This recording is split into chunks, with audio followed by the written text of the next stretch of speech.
This is listener-powered 90.3 FM, KEXP Seattle, streaming all over the globe, kexp.org, and on our mobile apps. KEXP is a non-profit radio station, and all of these amazing Live on KEXP sessions are made possible by support from folks like you. If you love watching and listening to these sessions, you can make a donation today at kexp.org. I am your host, Kennady, and I am so excited to be here in the live room with a band that I adore, Velvet Q. We'll chat about your new record, Diaphanous Veil Between You and I, in a bit, but first we would love to hear some music. Yeah, it's Velvet Q, live on KEXP Seattle. You can demonize me, scandalize me, fetishize me, as long as you pay the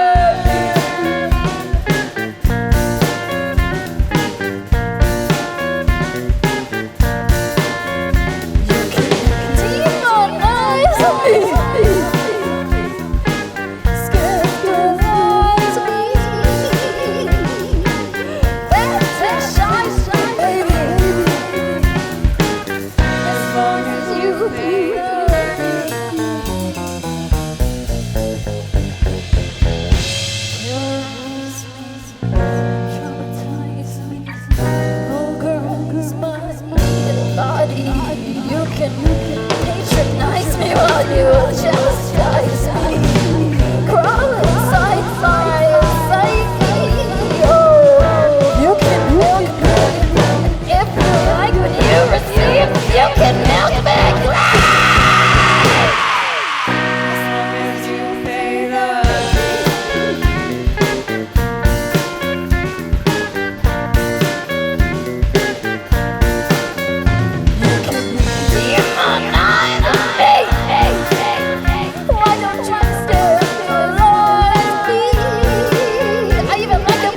Velvet Q, live on KEXP Seattle.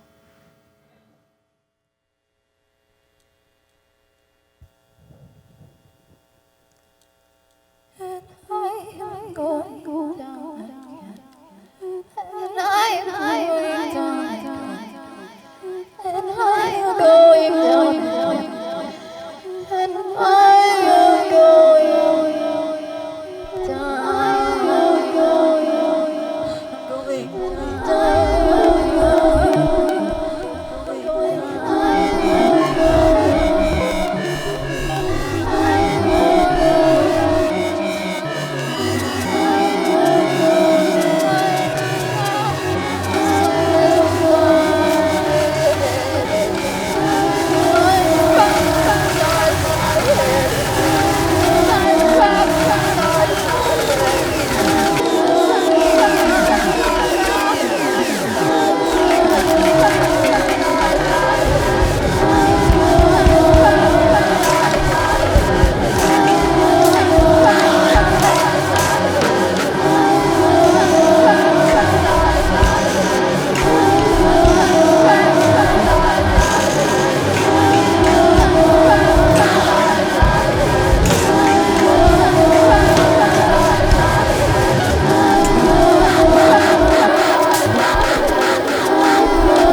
I'm trapped inside my head again.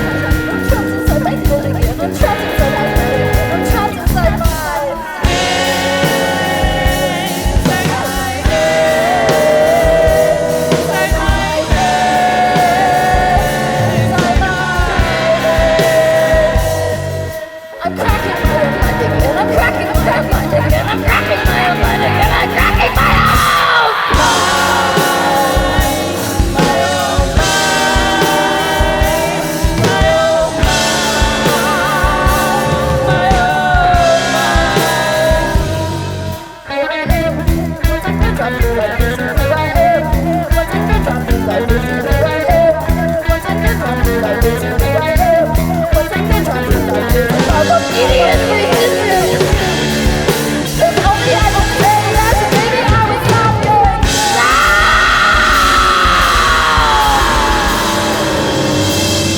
Is it part of my existence?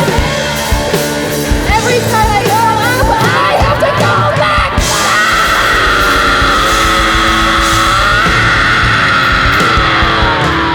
If I could find a way, when I go up, I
You're listening to Velvet Q live on KEXP.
This is Velvet Q live on KEXP Seattle.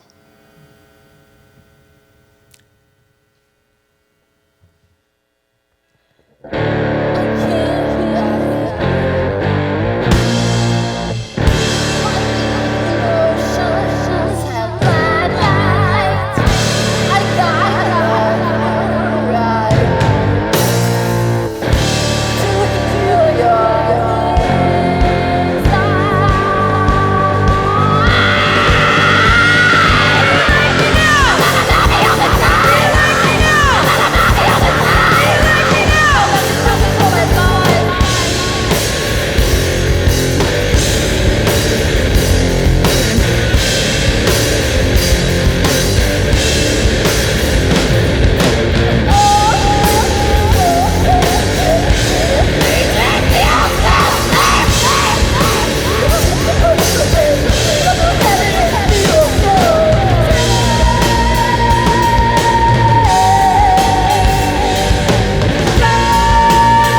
This is 90.3 KEXP, streaming all over the world.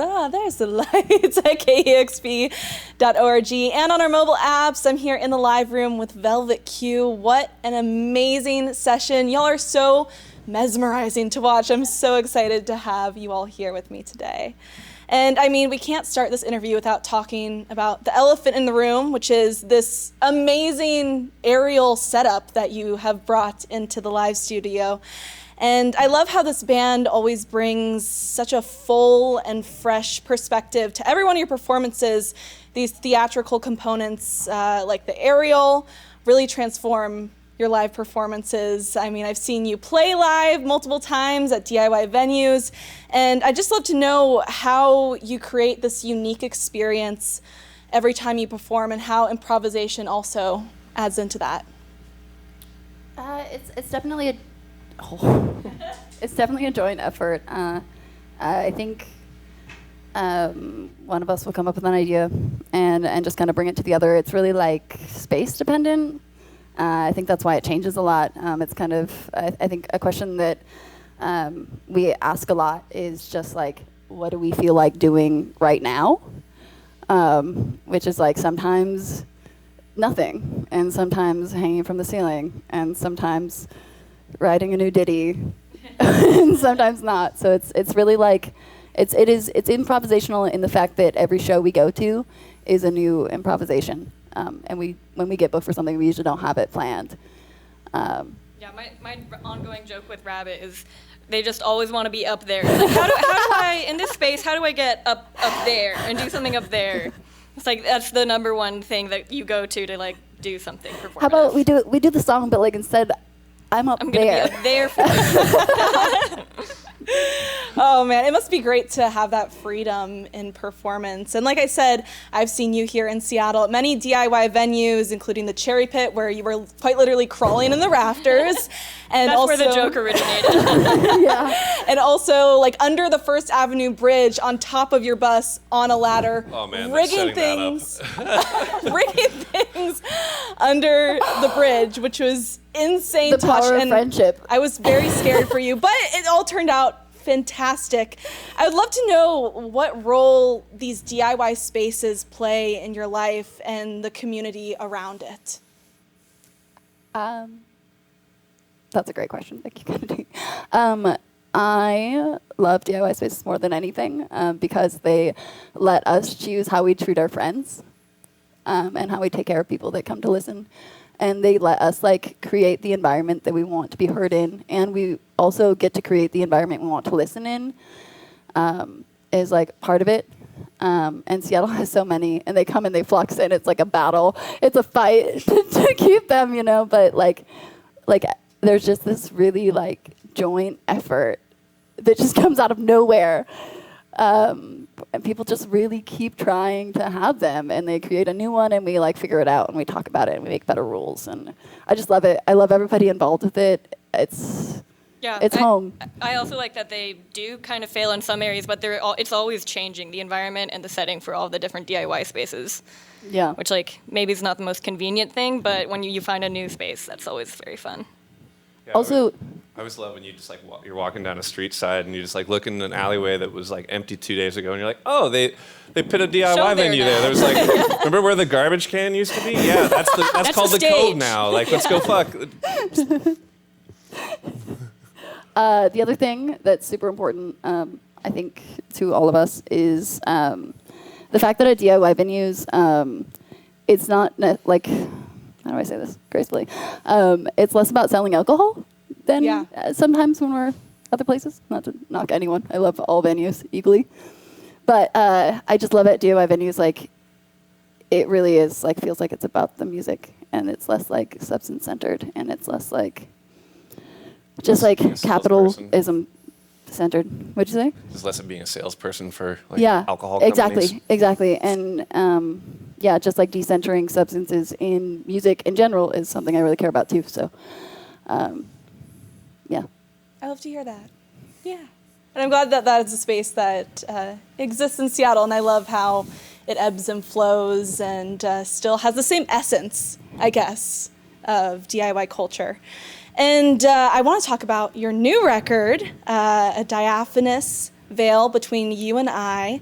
And all the songs you've heard today are off of that album. From what I understand, this is a release that took nearly 6 years to come together, something like that. Can you speak a little bit about your journey of writing and recording this album?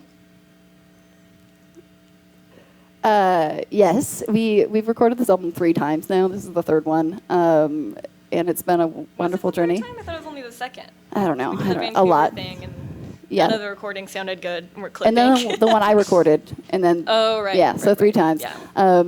These are the songs that we've been playing for. I mean, we've been a band for 6 years, and we've been playing these songs from the beginning. We've loved them, and we really stuck to the ability, I think, to record them in the way that we wanted to listen to them, which took a lot of time, and a lot of care, and a lot of energy, and a lot of thinking. And we finally got there. So yeah, and we write all the songs in different ways as far as writing journey goes. Some of them come up individually, like you wrote Insomnia and brought it. I wrote just bits of different songs and brought them, and then we just kind of sit in a room and we're like, Flesh what it parts out. do we like? Yeah. Let's put it together, and we just keep doing it until it feels really good, and it's always been that way. Well, I'm so happy that the new album is coming out, and I'm so happy that you brought these songs to us in the live room today. I feel really lucky to have you here. And I want to say a big thank you again to our video team who bared with us with this amazing and challenging setup here in the live room, our audio engineers and everyone at KEXP who makes these live on KEXP sessions possible.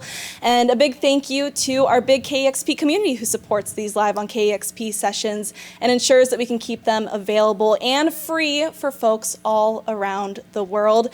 And if you want to power the music and performances that you love, you can go to kexp.org to make a donation today, become an amplifier, check out all of the great stuff that we have over there. And while you're at it, you can subscribe to our YouTube channel to watch more incredible sessions just like this. My name is Kennedy. I have been so happy to host this session with Velvet Q live on KEXP Seattle. Discover new music at listener-powered KEXP.org.